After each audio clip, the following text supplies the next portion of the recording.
So let me welcome you all, and it's really, we're very excited to be here. We have here a mix of parents, alumni, young global leaders, and students and prospective students. And everything we say here is going to be off the record, namely the press is not covering that. So CP, you can rest assured you won't be quoted, at least in the press here. So some of you have been asking us to share with you what we're doing. What is the trajectory?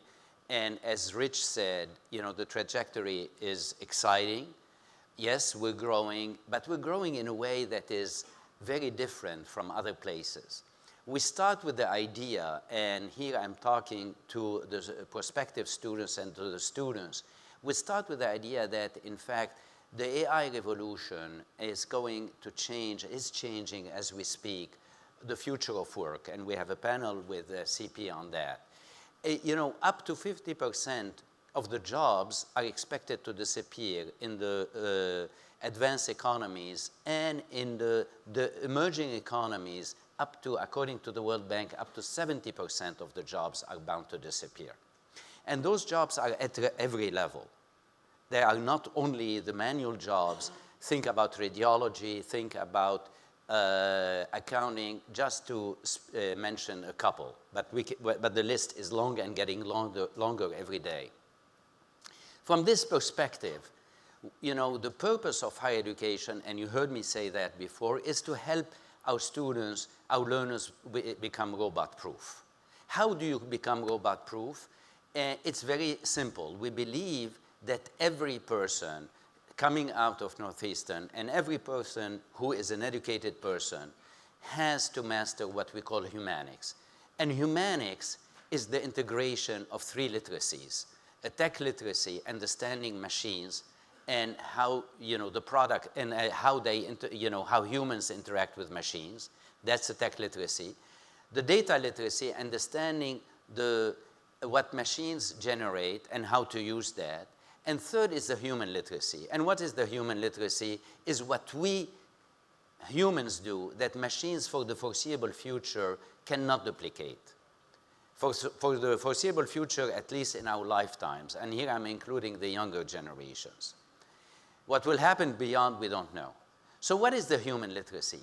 The human literacy is the ability to be innovative, to be creative, to be entrepreneurial, to be culturally agile, to work with people in teams, to have leadership. And that's what we want every student to focus on: understand machines, understand the product of these machines, and also focus on the human literacy. Let me give you an example. The next speaker is a parent, and he's a chemical engineer. CP is a chemical engineer. He's the CEO of Tech Mahindra. Do you think that he became a CEO because he was an engineer? No, that's not enough. Many engineers do not reach this level. What made him the CEO is precisely the leadership ability, the ability to be with people, to understand people, to see opportunities, and to lead, and to take advantage of them. So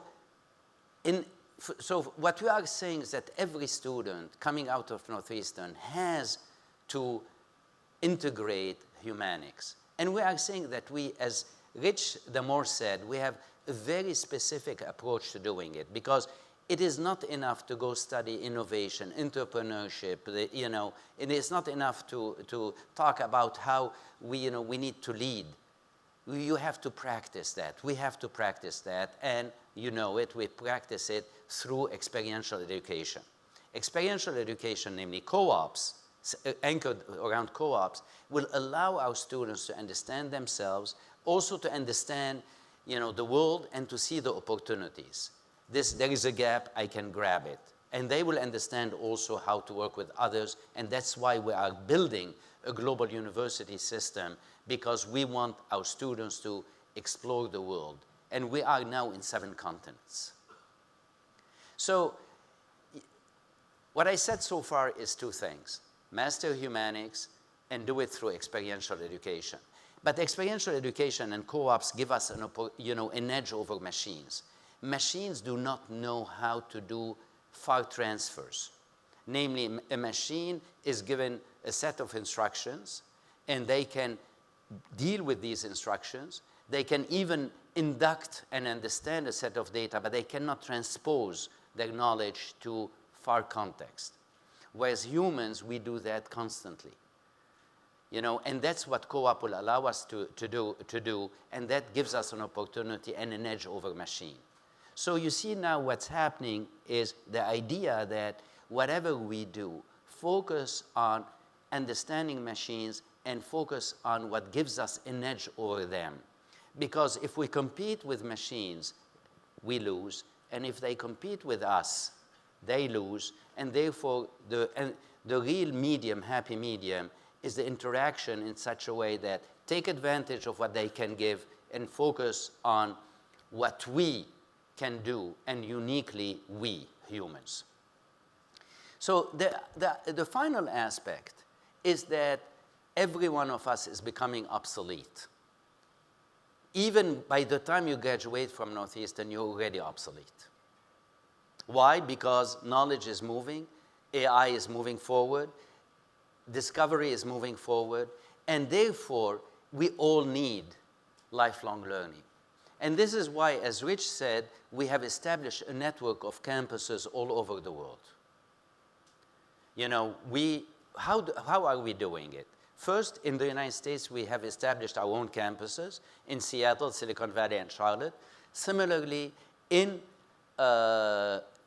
Canada, in Toronto and Vancouver. In London, we are present in London. We are now, I can officially say for the first time ever, that we are the only American university that can provide dual degrees in the UK and in the United States, because we received the license actually 2 days ago. So that's great. But a university cannot cover the globe by itself. And this is where we are building partnerships. And with other universities, with other companies all over the world, in order to create this network of opportunities for our students. And our students are all the alumni, the 250,000 of alumni, 250,000 alumni that we have all over the world, and every person who's a lifelong learner.